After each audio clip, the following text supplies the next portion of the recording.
Baik, Bismillahirrahmanirrahim. Assalamualaikum warahmatullahi wabarakatuh. Pada kesempatan kali ini saya akan memberikan materi ya di mata kuliah Teknik Irigasi pekan ke-10.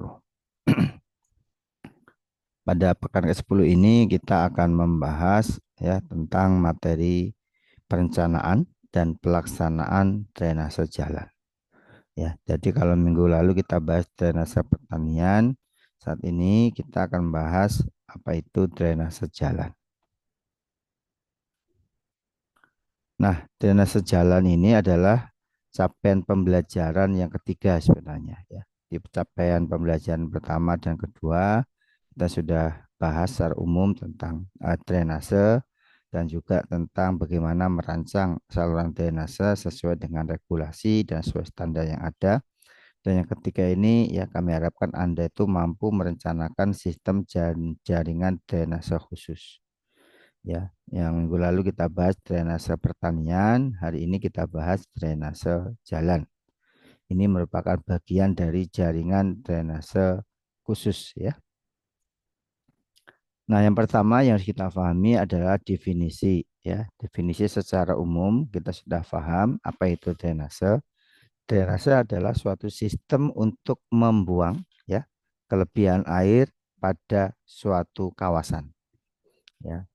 Nah, kawasan itu kan bisa bermacam-macam ya, bisa itu pertanian, bisa itu jalan, ya, bisa itu kawasan terbangun dan sebagainya. Nah, secara umum pembagian sistem drainase itu ada drainase perkotaan, drainase lahan, dan drainase jalan. Secara umum ada tiga ini ya yang kita bahas ya. Meskipun nanti drainase sederhana ini ya yang kita bahas minggu lalu adalah drainase pertanian. Nah, hari ini kita bahas tentang drainase jalan. Nah, untuk merencanakan sistem drainase khusus ini, khususnya drainase jalan, ya kita pada prinsipnya adalah sama. Ya, kita harus pahami adalah ya yang pertama adalah bagaimana kita menghitung debit rencana. Ya, debit rencana ini merupakan debit puncak ya dan jumlah volume air yang harus dibuang. Ya, sistem drainase ini direncanakan untuk beban hujan dengan periode ulang tertentu. Nah, ini yang sudah kita bahas ya. Periode ulang macam-macam, bisa 1 sampai 2 tahun misalnya untuk perumahan, kemudian 5 sampai 10 tahun untuk daerah komersial. Nah, penentuan periode ulang ini kita harus ikuti regulasi. Kita ikuti aturan ya. Karena ada aturan-aturan yang mengatur situ. Apakah untuk perumahan, apakah daerah komersial. Nah, ini ada periode ulangnya. Nah, untuk jalan secara mendasar ya sesuai dengan derajat kepentingan jalan tersebut. Oleh karena itu nanti periode ulangnya juga berbeda. Contoh, periode ulang untuk jalan tol ini 25 tahun, jalan arteri 10 tahun, jalan kolektor 7 tahun, dan jalan lokal itu 5 tahun. Jadi ini yang harus kita pahami. Kita lihat jalan tol ini paling eh, apa besar ya periode ulangnya. Ya, dan yang paling kecil adalah jalan lokal. Nah, ini penting untuk menentukan nanti analisis debit rencana. Nah, ini contoh ya ilustrasi kalau tidak berjalan dengan baik ya perhitungan kapasitas saluran drainase jalannya sehingga yang terjadi adalah genangan seperti ini. Dan mungkin kita sering jumpai ya apalagi di Bogor ya kota hujan kita sering jumpai banyak sekali genangan-genangan apalagi ketika intensitas hujannya tinggi. Ini bisa membahayakan pengguna jalan ya seperti itu. Nah, ini harusnya seperti ini ya. Ini kering begitu ya. Jadi drainase jalan berfungsi dengan baik dan kondisinya kering begitu ya. Nah, ini beberapa ini contoh aja ini tipikal dari drainase jalan di negara maju ya. Jadi secara umum nanti ada pembagian seperti ini ya. Jadi ini cross section ya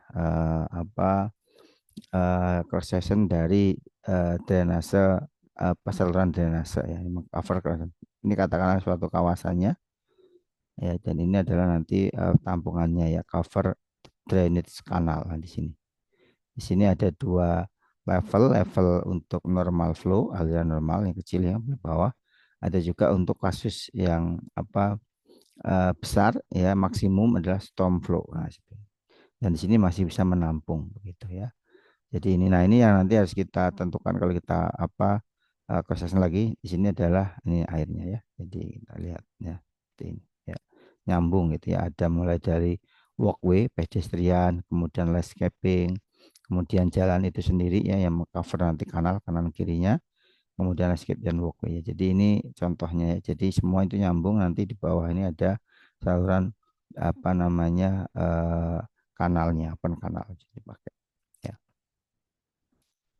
Nah, kemudian acuan regulasi tentang drainase jalan ini cukup banyak ya. Mulai dari yang paling tinggi adalah undang-undang ya, itu nomor 38 tentang jalan. Kemudian SNI ini ada berapa ini? Satu, dua, tiga, empat, lima, enam, ada 6 SNI. Mulai dari SNI 03 1724 1989 ya. Yang pertama ini ya. Tentang tata cara perencanaan hidrologi dan hidrolika untuk bangunan di sungai, kemudian drainase perkotaan, dan sampai yang terakhir adalah ya spesifikasi sumur resapan air hujan untuk lahan perkarangan. Nah, ini bisa semua relate dengan drainase jalan. Ya, ada juga ya tata cara penanggulangan erosi permukaan lereng jalan dengan tanaman. Ya, ini juga ada juga ya peraturan ya. Nah, bagaimana untuk merancang atau merencanakan drainase jalan ini? Yang pertama ada beberapa langkah kita pahami. Ya, setidaknya ada 5 langkah. Yang pertama adalah identifikasi pola drainase umum kawasan. Ini sesuai dengan master plan drainase kawasan dan survei. Ya. Kemudian yang kedua adalah identifikasi elevasi muka air tanah. Dan yang ketiga adalah perhitungan beban drainase. Yang keempat adalah pemeriksaan elevasi jalan, saluran, dan prasarana existing lainnya. Dan yang terakhir adalah perencanaan drainase permukaan dan bawah permukaan. Ya. Nah, yang pertama identifikasi pola umum drainase. Ya, yang harus diperhatikan adalah yang pertama jaringan drainase alam dan perubahannya. Kemudian saluran drainase kota, lahan, dan jalan existing. Kemudian penentuan titik pembuangan atau outfall. Ya. Kemudian penentuan kemiringan saluran dan arah aliran. Dan yang keempat adalah penentuan kebutuhan saluran perlintasan, ini adalah gorong-gorong. Kemudian yang terakhir adalah potensi erosi dan sedimentasi dari lahan. Ini adalah identifikasi umum dari pola drainase yang akan nanti direncanakan. Ya, bagaimana melakukan identifikasi elevasi muka air tanah? Ya, yang pertama adalah nih pengamatan kondisi fisik genangan. Ya, kemudian survei tanah permukaan untuk mengetahui profil muka air tanah. Kemudian penggambaran profil elevasi muka air tanah, dan yang terakhir adalah estimasi debit aliran tanah untuk mengendalikan elevasi muka air tanah. Ya. Nah, sini nanti untuk menghitung ya, melihat profil dari melintang dari air tanah ya, kita nanti membuat fungsi permeabilitas tanah dan spacing atau jarak ya. Jadi ini penting ini mempelajari kondisi fisika tanah ya untuk kaitannya dengan nanti genangan yang akan terjadi. Ya, ada fungsi permeabilitas tanah. Kemudian perhitungan beban drainase permukaan yang harus kita lakukan pertama mengumpulkan data-data hidrologi.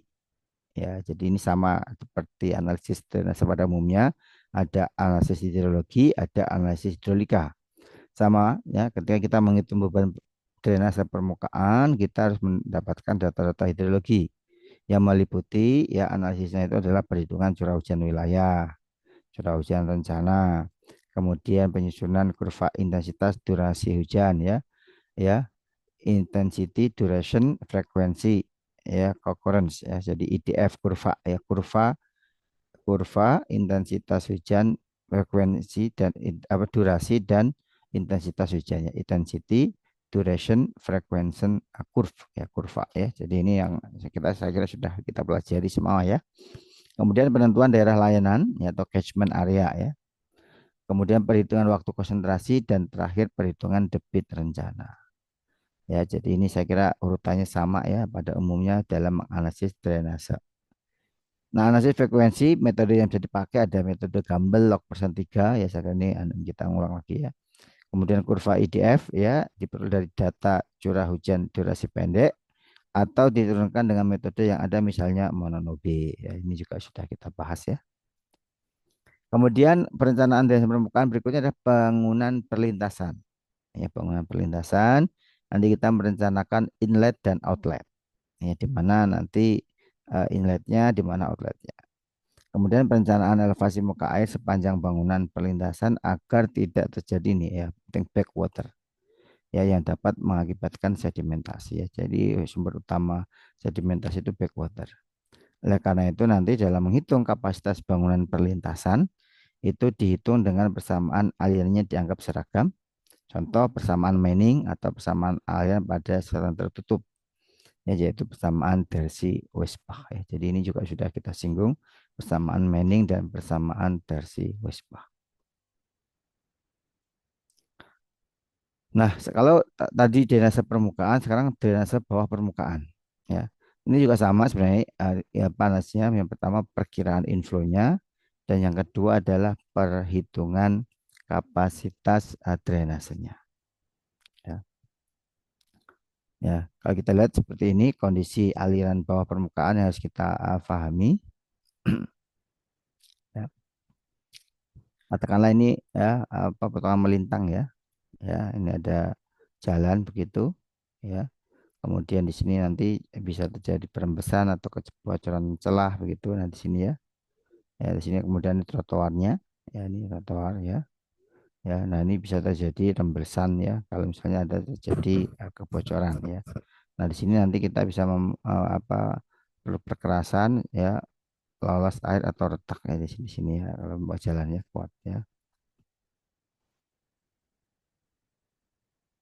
Ya ini juga sama ya, ini seperti ini elevasi muka tanah asli ya, ini jalannya di bawah ya ini. Ya, di sini ada aliran permukaan air tanahnya. Nanti dia bisa drainase ini bisa menampung ya, selain aliran permukaan juga aliran bawah permukaan. Ya, seperti itu. Nah, di sini biasa saluran nanti ada bak pengumpul ya, bangunan pelengkapnya. Ya, ada pipa pengumpul ya dan seterusnya. Ya.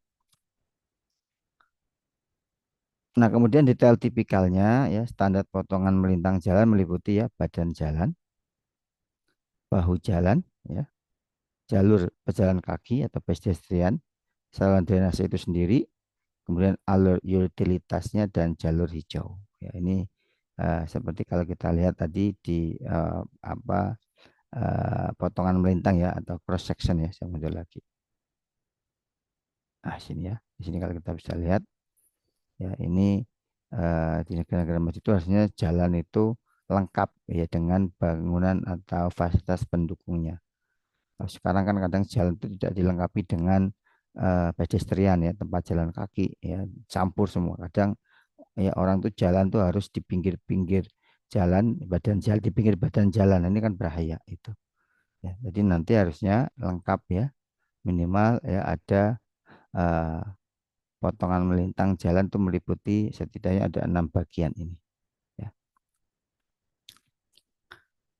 Nah, kemudian komponen sistem drainase jalan ini sistem standar komponen sistem drainase jalan itu ada kemiringan dan lebar bahu jalan, kemudian inlet dari bahu jalan menuju ke drainase samping, kemudian saluran samping ya, kemudian inlet dan outlet gorong-gorong, kemudian ada box ya sedimentasi, ada manhole ya untuk maintenance, ada truss rack, ada drainase bawah permukaan. Ya, jadi ini komponen dari sistem drainase jalan ada 8 dan ya ini seperti ini kalau kita lihat dari atas ya, ada daerah tangkapan ya catchment areanya ya.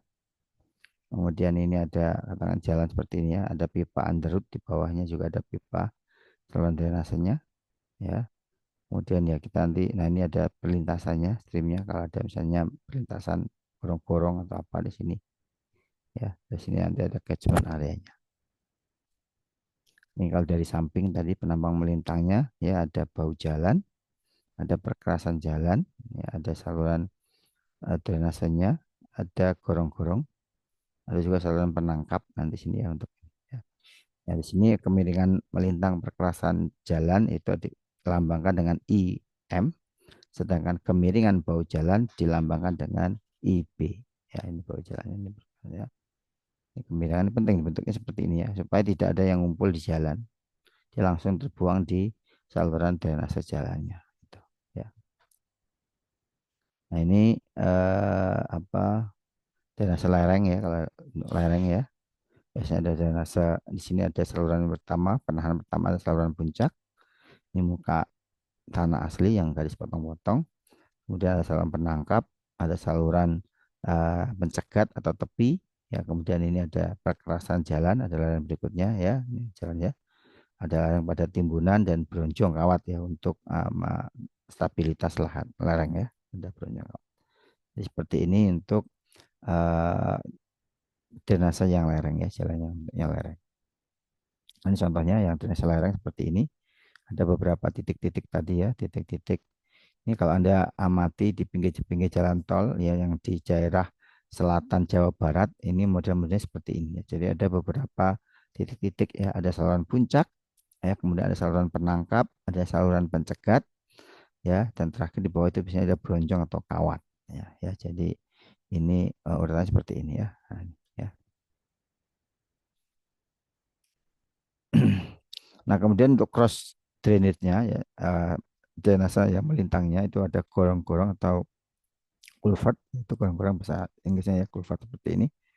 Ada yang miring seperti ini, ada yang seperti ini ya, ya, ada yang di atas ya, ini seperti ini. Kemudian jembatan, ada talang, ada sipon ya. Ya, jadi ini tipe untuk cross drainage ya. Jadi kalau sipon mungkin Anda juga sudah tahu ya. Jadi sipon itu biasanya kalau melewati sungai ya dibuat namanya sipon ya.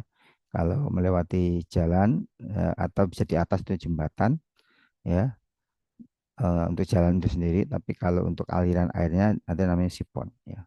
Ya, jadi ini tipe-tipe yang melintang ya. Ini saya kira hanya apa contoh saja cross section dari jalan yang melintang ya, apa salah yang melintang. Nah seperti ini ya, gorong-gorong seperti ini kurvat ya. Ya, jadi seperti ini gorong-gorong ya. Ada bentuknya juga bentuknya persegi seperti ini, ada bentuknya lingkaran seperti ini ya untuk gorong-gorong. Gutter itu talang ya, jadi tadi tipe talang ya, talangnya seperti ini. Ya ini adalah talang untuk inletnya ya. Nah ini kelihatan di sini ya. Jadi ada daerah ini untuk penangkapnya namanya talang, gutter. Nah, kemudian untuk alur perencanaan ya, jadi kalau Anda ingin studi khusus tentang drainase jalan, ya ini ada alur perencanaan yang bisa dilaksanakan. Yang pertama kita tahu plot rute jalannya, ya. Kemudian juga pengenalan daerah layanan, catchment areanya. Kemudian perkiraan awal kebutuhan penempatan layanan drainase. Nah, ini semua dibutuhkan untuk merencanakan sistem drainase jalan. Nah, sistem drainase jalan ya ada dua nanti seperti kan ada drainase permukaan sendiri, ada drainase bawah permukaan. Ya, tadi sudah disinggung ya drainase bawah permukaan itu yang di bawah ya, ini di atas ya. Kemudian dua ini nanti kita bahas dari sisi regulasi termasuk ketentuan teknisnya, metode atau cara pengerjaan dan terakhir selesai ya. Nah, ketentuan teknis dan metode ini kaitannya nanti dengan analisa hidrolika dan analisa hidrologi ya. Termasuk nanti sampai menentukan dimensi dari salurannya. Nah, kemudian untuk perhitungan bibit rencana, ini saya kira juga secara umum Anda juga sudah pelajari ini. Ya, yang pertama analisis hidrologi ini ya. Yang harus diperhatikan nanti adalah topografi, tata guna lahan dan jenis ya. Topografi itu untuk menentukan tadi ya IMIB ya, untuk menentukan panjang aliran permukaan maupun kemiringannya ya. Kemudian untuk tata guna lahan itu kaitan dengan nanti koefisien drainasenya ya, termasuk jenis tanahnya ya, nanti C ya, koefisien drainase perkotaan apa koefisien drainasenya ya, kita sudah pelajari kalau untuk apa bangunan, untuk apa taman itu berbeda-beda nilai C-nya ya, jadi tata guna lahan dan jenis tanah yang berbeda. Kemudian yang berikutnya adalah survei lapangan dan peta situasi yang kita buat gambar ke sini ya. Ya, di sini ya kondisi situasi, peta situasi termasuk juga nanti data-data eh, debit ya, data hujan nanti untuk menentukan debit rencana ya, dengan menggunakan nanti koefisien drainase kita dapat menentukan debit rencana ya di sini ya. Ini kira sudah dipelajari juga ya, seperti 3,6 kali C kali I kali A. Kemudian untuk yang di atas tadi untuk panjang lintasan aliran permukaan maupun kemiringannya ini untuk menentukan nanti waktu limpasan aliran permukaan ya ya T1 ada juga untuk waktu limpas pada saluran yaitu T2. Di mana untuk waktu limpas pada saluran ini kita butuh data-data dimensi termasuk juga kemiringannya untuk menentukan volume dan debitnya ya. Nah, dari T2 ini T1 dan T2 akan dapatkan TC waktu konsentrasi ya. Kemudian menggunakan data intensitas hujan kita mencari nilai I ya, nilai I ya. Ya, periode ulang dan seterusnya. Nah, I dan Q ini kita ya, pertemukan begitu. Kita cek apakah Q rencana kurang dari Q saluran. Kalau iya berarti sudah oke. Tapi kalau belum ada perlu perbaikan dimensi saluran. Jadi muternya di sini sampai ini terpenuh ya. Jadi kriterianya itu Q rencana kurang dari Q saluran supaya tidak terjadi limpasan tadi atau genangan ya. Jadi Q rencana harus kurang dari Q saluran. Kalau masih terbalik ya harus dirubah dari dimensinya. Gitu ya. Selesai. Nah, ini untuk parameter perhitungan drainase jalan, ada aspek hidrologi, aspek hidrolika ya. Saya kira ini juga sudah dibahas, ada metode rasional ya untuk menentukan debit puncak ya, debit rencana, ada debit Q, C dan A. Jadi saya kira sudah kita pelajari. Kemudian untuk aspek hidrolikanya kita pelajari ya karena kita mempelajari saluran aliran dalam saluran. Kita menggunakan persamaan Manning ya, ada R, ada S. Saya kira juga ini sudah kita bahas ya. Nah, ini contoh-contoh bentuk ya ini juga sudah kita bahas ya. Contoh-contoh bentuk saluran drainase ya, ada bentuknya seperti ini. Nanti kaitannya dengan alirannya dengan persamaan Manning ya untuk menentukan R dan S-nya ya. Dan nanti macam-macam jenisnya ya. Saya kira kita sudah pelajari ini. Nah, ini beberapa tabel yang bisa dipakai. Ya, ada koefisien runoff rata-rata terhadap tata guna lahan ya. Kemudian antara hubungan antara koefisien runoff dan daerah aliran yang juga sudah dibahas ya. Kemudian standar koefisien runoff terhadap kondisi permukaan. Ya, jadi ini nanti bisa dipakai nilai CC ini ya. Nah, kemudian untuk frekuensi ulang, frekuensi dan risiko, saya kira ini juga sudah kita bahas untuk periode ulang tadi ya, sesuai dengan tipe jalannya. Periode ulang adalah jangka waktu antara puncak debit yang melewati ya dengan besaran debit sebesar Q yang merupakan dia random variable. Rata-ratanya ya adalah periode ulang T ya untuk besaran Q. Nah, ini kita menggunakan analisis statistik sebenarnya ini ya, analisis probabilitas periode ulang seperti ini ya. P ya merupakan fungsi dari Q di mana P adalah periode ulang ya seperti ya T adalah periode ulangnya. Ya di mana P itu ada probabilitas. Nah, probabilitas itu berarti peluang. Kita sudah tahu nilai peluang itu kan tidak boleh lebih dari satu ya karena peluang itu dari 0 sampai 1, 0 itu tidak mungkin terjadi sedangkan 1 itu pasti terjadi.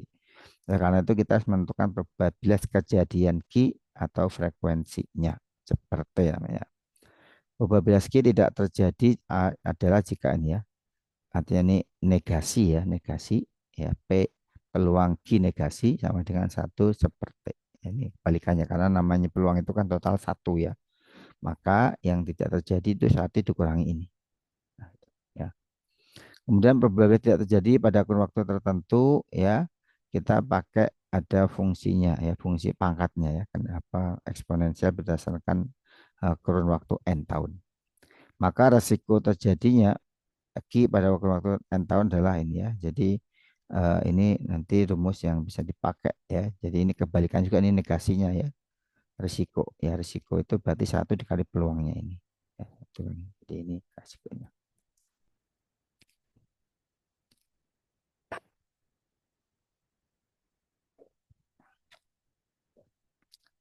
Nah ini ada contoh ya. Nanti kita analisis kaitannya dengan nilai nilai P ya, nilai peluang ya, nilai probabilitas dari peluang tertentu. Ini contoh ya, data-data hujan tahunan ya. Kemudian ini data umumnya ya, kemudian kita ranking ya, di ranking yang paling kecil, paling besar ke kecil ya, rankingnya ya. Kemudian kita hitung probabilitasnya ya, kemudian ini nilai periode return periodnya ya. Nah, ini rumusnya nanti ya kita pakai rumus P ya terhadap Q sama dengan seperti tadi ya, di mana sama dengan M dibagi N per N plus 1, di mana M adalah rankingnya, nah, N adalah waktu atau tahun tadi ya.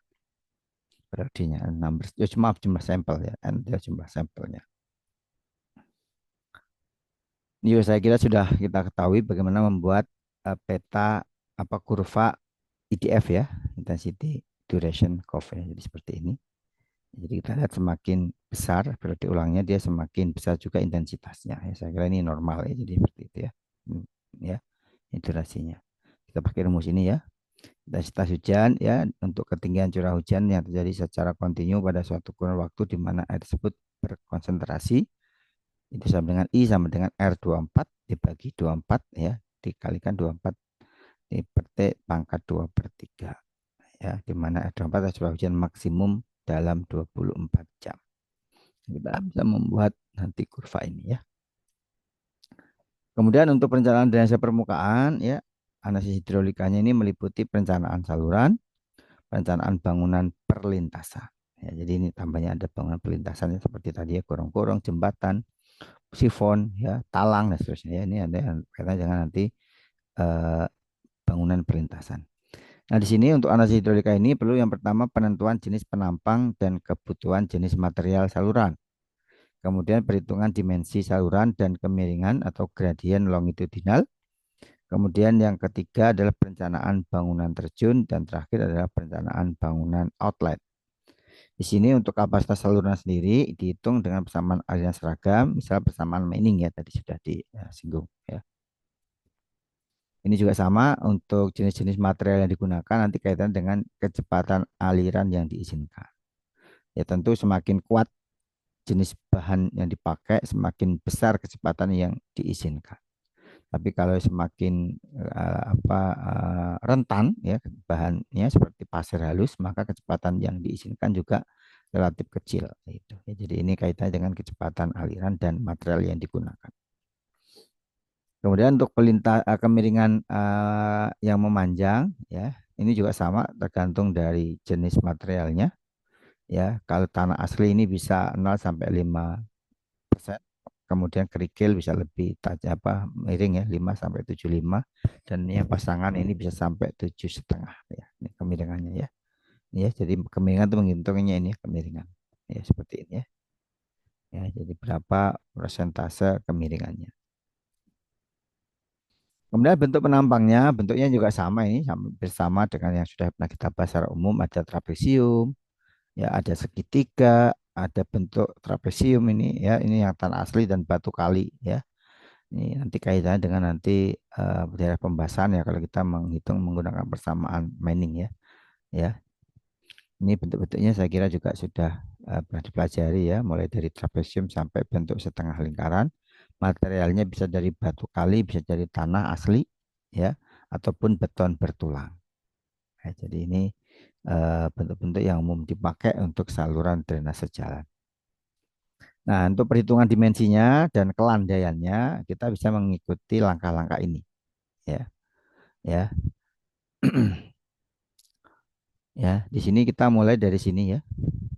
Ya, tentukan bahan, bentuk saluran, kemudian ditentukan kecepatan dan kemiringan izin. Ya, kemudian dari sini ya kita nanti juga akan menentukan awalnya ya, mungkin trial and error ya, dan tentukan dimensinya, kemudian materialnya, kemiringannya ya. eh, dan nanti kita menentukan V. Nah, kita bandingkan dengan V izin. Kalau belum, ya kita balikan. Nah, V izin ini nanti ditentukan ya berdasarkan tadi materialnya ya. Itu ya. Kalau sudah oke, berarti lanjut ke bawah ya menentukan debit salurannya ya. Jadi yang di sini adalah membandingkan antara V kecepatan izin dan kecepatan yang rencananya. Dan nanti kemudian itu adalah lebar ya, lebar. Kalau sudah oke, baru kita menentukan debit atau maaf dimensi salurannya.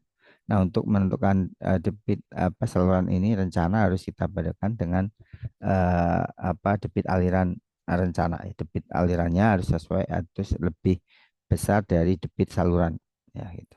Ya, jadi ini tadi apa kriterianya ya. Ki aliran itu kriterianya dia harus lebih besar dari ki saluran.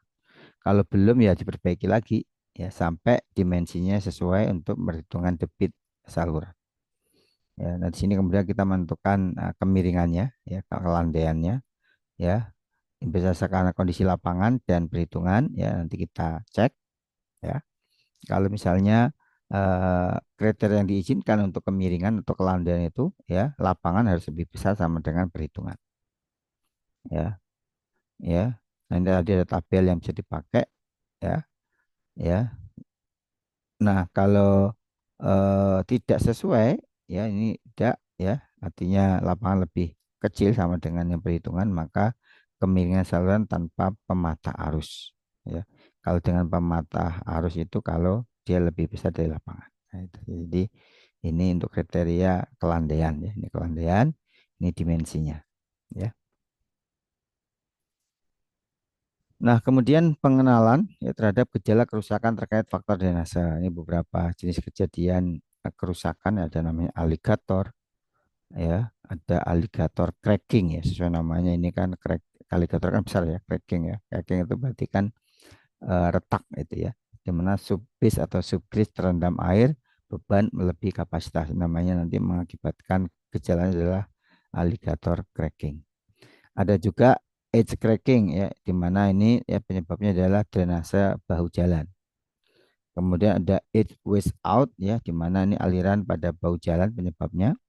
Kemudian jalan bergelombang ya, ini adanya fluktuasi elevasi muka air pada subgrid. Kemudian ada ya gejala rutting atau longitudinal cracking ini karena subbase atau subgrid terendam air beban melebihi kapasitas. Ini merupakan kejadian awal dari alligator cracking ya. Jadi setelah alligator cracking nanti ini ya ke sini. Ya, jadi ini beberapa tanda-tanda rusaknya faktor apa drainase jalan. Ya, ini contoh saja section-sectionnya nanti yang bisa digunakan ya. Juga sama ya ini untuk bahan-bahan apa nih contohnya ini bahan penguatnya ini bentuk materialnya ini dari samping ya. Ini cross sectionnya juga ada seperti ya. Ini cross section apa C ya, kita lihat C itu dipotong di mana sini ya. Ini potongannya ya. Saya kira nanti ini sudah dilihat setelah detail ya, ini seperti juga namanya cross sectionnya ya. Ini yang nanti harus difahami ya. Tapi nanti kalau di sana sampai seperti ini sampai cross sectionnya ya. Nah, ini paradigma baru dalam penanganan drainase ya. Yang pertama mengendalikan kelebihan air permukaan yang dapat dimanfaatkan untuk persediaan air baku. Nah, ini namanya smooth drainage ya, smooth drainage. Jadi tidak langsung dibuang, tapi juga nanti ditampung untuk dimanfaatkan persediaan air baku. Untuk kehidupan juga akuatik dengan meresapkan air permukaan sebanyak dalam tanah. Jadi jika ini penting juga ya. Jadi faktor kunci dari paradigma baru penanganan drainase itu adalah bagaimana drainase itu menjadi media untuk konservasi air. Ya, ini penting ya. Ini jadi tidak hanya dibuang, tapi juga untuk konservasi air. Ya, namanya eco drainage biasanya ya. Kemudian pola retensi peresapan antara lain dengan membuat sumur resapan. Ini bagaimana kita membuat atau melaksanakan konservasi air dengan apa teknologi eco-drainage. Intinya bagaimana air itu bisa ditahan sebanyak-banyaknya di kawasan tersebut, tidak harus dibuang ke tempat lain. Nah, bagaimana cara mempertahankan air di kawasan yaitu dengan pola retensi, yaitu peresapan.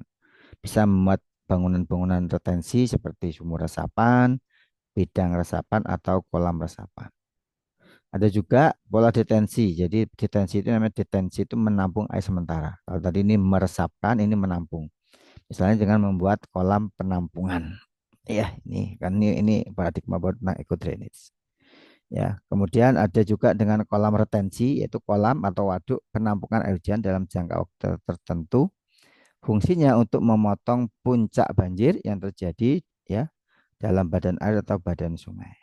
Kemudian ada juga sistem polder ya, jadi mana sistem penanganan drainase perkotaan dengan cara mengisolasi ya, polder mengisolasi daerah yang dilayani dari pengaruh limpasan air hujan atau air laut serta limpasan dari prasarana lain. Jadi dia diisolasi ya, Prasarana lain ini bisa jalan, jalan kereta api dan sebagainya yang terdiri dari kolam penampung, sistem drainase serta perpompaan ya, sistem polder. Nah, ini contohnya.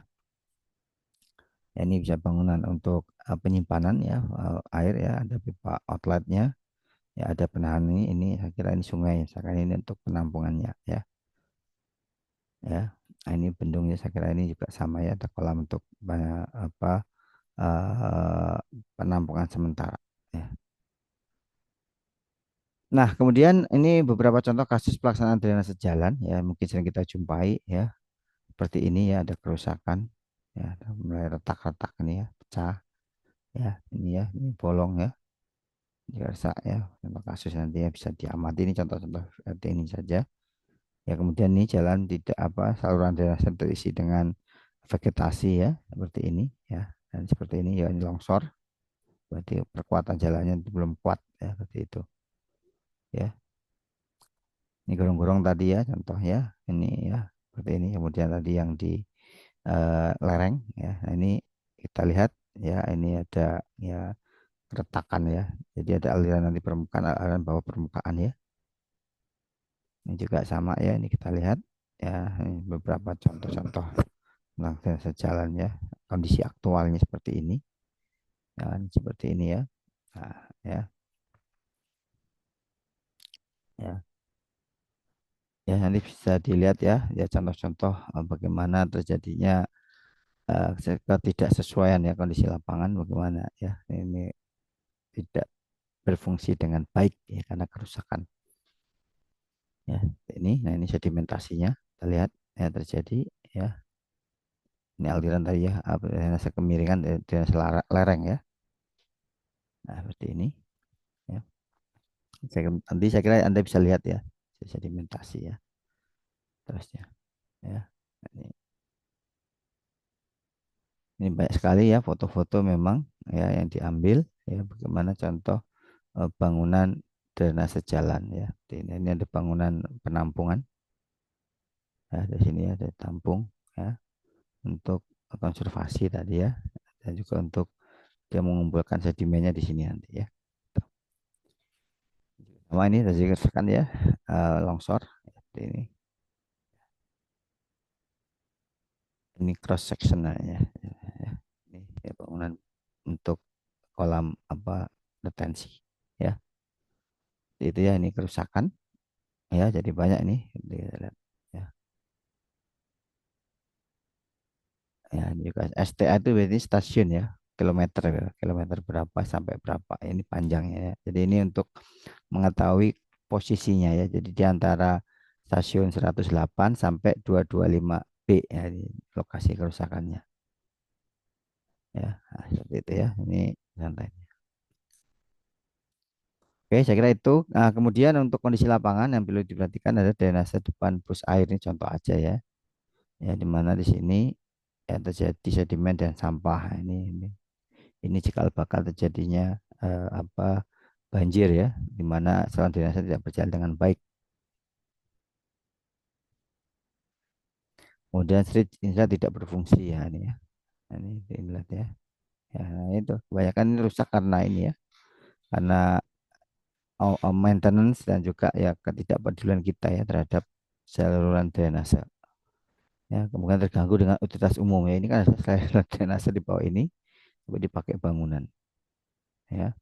Dan juga kadang dipakai ini pedagang kaki lima ya. Ini kan saluran drainase ya. Ini kejadian-kejadian yang sering kita lihat ya. Inilah di negeri plus 62 ya, seperti ini. Ya, yang tidak terawat ya, seperti ini ya. Atau sampai dan sedimen ya, banyak yang di sini ya. Nah, ya. Kemudian saluran bawah tanah di halaman bus air, ini proses di bus air ya, seperti ini ya. Di bawah permukaan ya, atau bawah tanahnya seperti ini. Belakang pasar ke permukiman. Jadi ini untuk contoh kasusnya itu dari di Pus Air Bandung ya, ini ya. Seperti ini. Nah, ini beberapa referensi nanti yang bisa digunakan ya untuk pembelajaran materi tentang drainase jalan. Ada dari tulisan Pak Joko Nugroho ya tentang materi pelatihan drainase jalan. Kemudian ada materi kuliah hidrologi dan drainase dari Pak Kesumo. Kemudian Pak Hadi Kardana ya, tentang hidrologi dan hidrologi lanjut. kemudian pelatihan SUP ya, SUDS ya, dan juga Water Resource Engineering ya, ini yang bisa dipakai untuk referensi dari materi drainase jalan. Baik, saya kira itu ya secara umum materi tentang drainase khusus dan ini adalah drainase jalan. Ya, semoga bermanfaat dan bisa dipelajari ya, tidak hanya dari materi yang saya jelaskan tapi juga dari referensi lain yang bisa untuk memperkaya wawasan dan pengetahuan Anda tentang drainase perkotaan. Demikian yang bisa saya sampaikan.